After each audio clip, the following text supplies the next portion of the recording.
Well, I wonder what is the biggest crowd you've ever been in.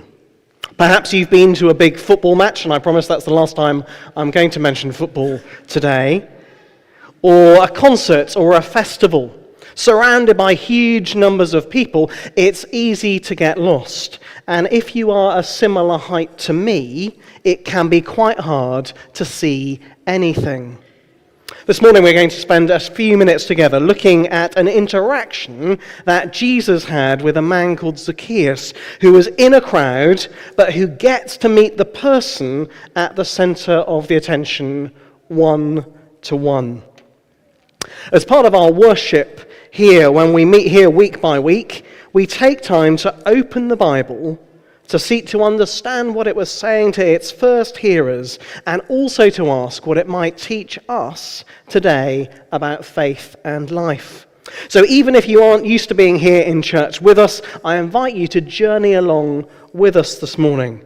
You might find it helpful to have open in front of you Luke's Gospel in the New Testament, which you can find on page 1053 in the church Bibles that look like this. There's a buzz around Jesus. As he enters Jericho, a crowd appears. And in the midst of this nameless crowd, this sea of people, Luke introduces us by name to Zacchaeus. And the details we hear about him don't exactly mean the first hearers expect him to be a goodie. Jericho was a prosperous place. It was on the way to Jerusalem. It had great palm forests and balsam groves, and it was also one of the 3 centers for collecting taxes for the occupying Romans. Taxation in those days made tax collectors rich by adding additional payments. And Zach was probably running the operation, others collecting and then delivering him to the Romans. One commentator suggests that Zacchaeus was the kingpin of the Jericho tax cartel and had the scruples of a modern-day crack dealer. This is who we're thinking about. Now, please don't be offended that for a service with our Civic guests, I've chosen a passage of the Bible about a corrupt official. We learn of Zacchaeus' position, his wealth, but he is interested in finding out who Jesus is. Who is this person that people are making a real fuss over? Why has this crowd formed?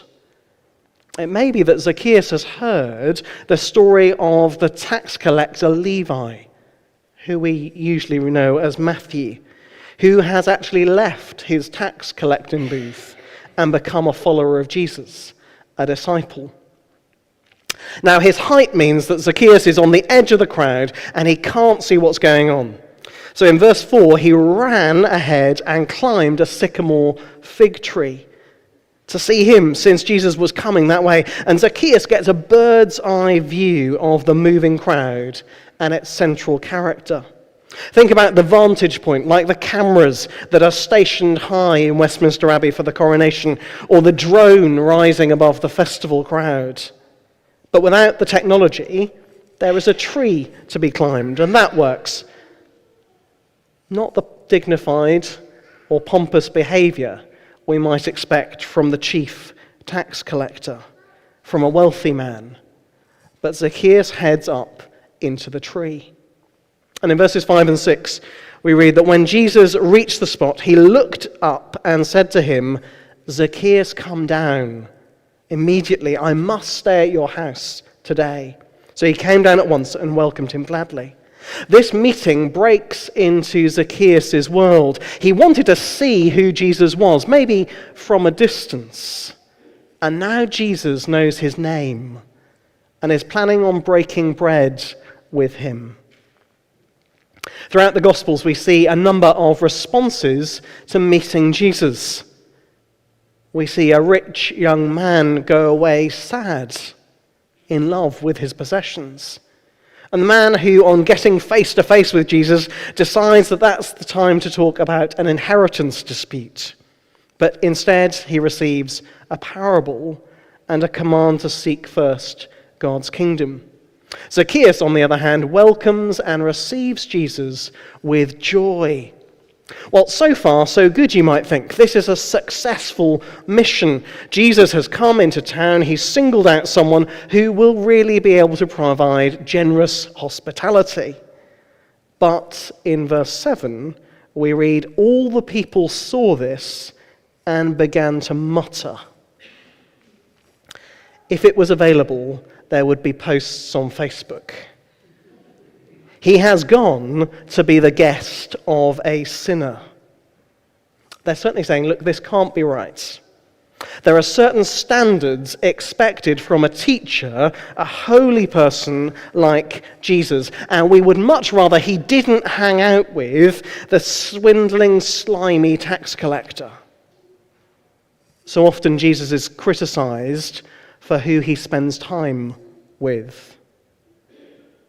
He's criticized by the Pharisees, that is, the religious leaders, but in this case, it is all the people who grumble. The crowd are unimpressed.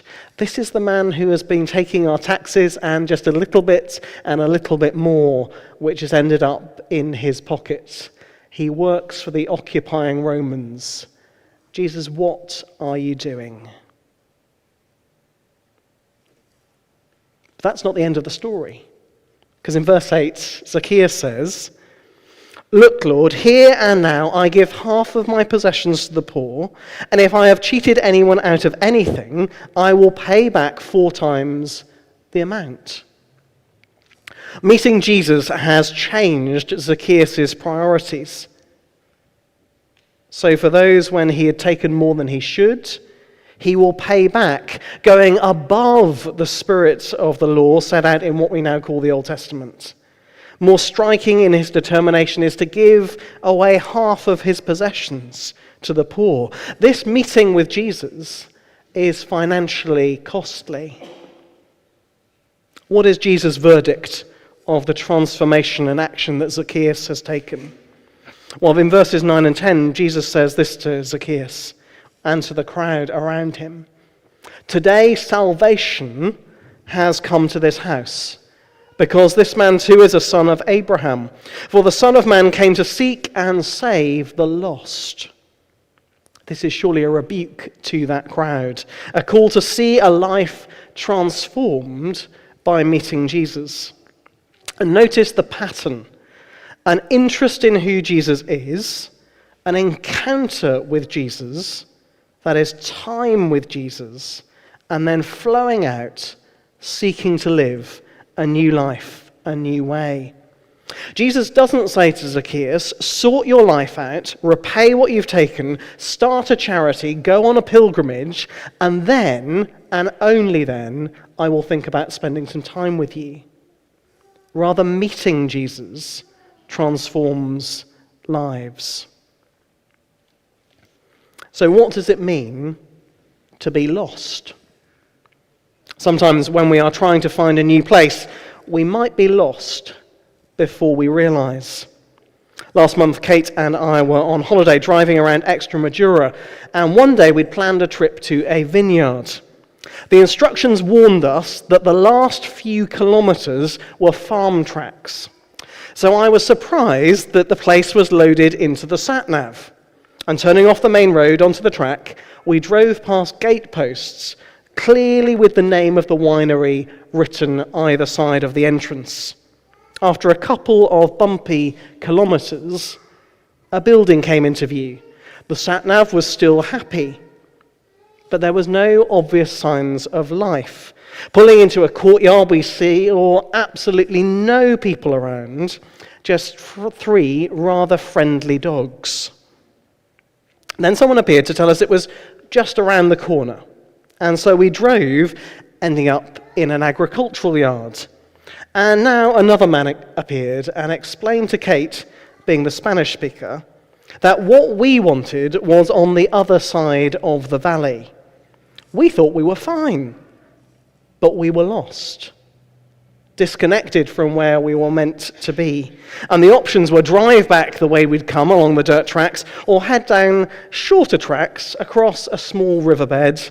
The man said, don't worry, it's the summer, there's no water. And at this point, the man quizzically looked at the clearing distance of the car we had hired, but decided we'd probably be okay.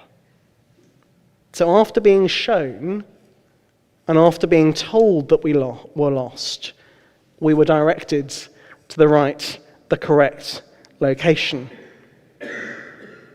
When Jesus speaks of the lost, he is referring to those without connection to God, without knowledge of his love, without receiving his direction for life. As St. Augustine, writing in the 4th century, puts it, "You have made us for yourself, O Lord, and our hearts are restless till they find their rest in you." And Zacchaeus responding to Jesus means that rescue has come to his house. Today salvation has come. Today rescue. Today put right with God. Relationship and purpose, hope and a future. I believe that coming to know the salvation offered by Jesus is the most important decision a person can make in their whole lives. More important than which GCSEs to take, which football team to support, what career to follow, whom to marry, where on the political spectrum to sit, where to live. More significant than all of those questions, meeting Jesus takes us from being lost to being found in a new relationship with God, for now and for eternity. Jesus changes everything. In his first speech after coming back from his audience with the king, Keir Starmer spoke about a lack of trust in politics which can only be healed by actions, not words. It may be, as you sit in church this morning, you have a lack of trust in faith, in the church. Firstly, can I say thank you for being here and not walking out? You can see from the story of Zacchaeus' life that Jesus came with actions, not just words, not just a spiritual concept, a theory to intellectually assent to. We remember this supremely good news in the story of Easter, that Jesus gave himself to make a way for us who were lost, to be in relationship with God, to have our lives transformed. So may you know the Jesus who came with stories to tell, an example to follow, and hope to believe in. And may you be open to the transformation that changes everything. Amen.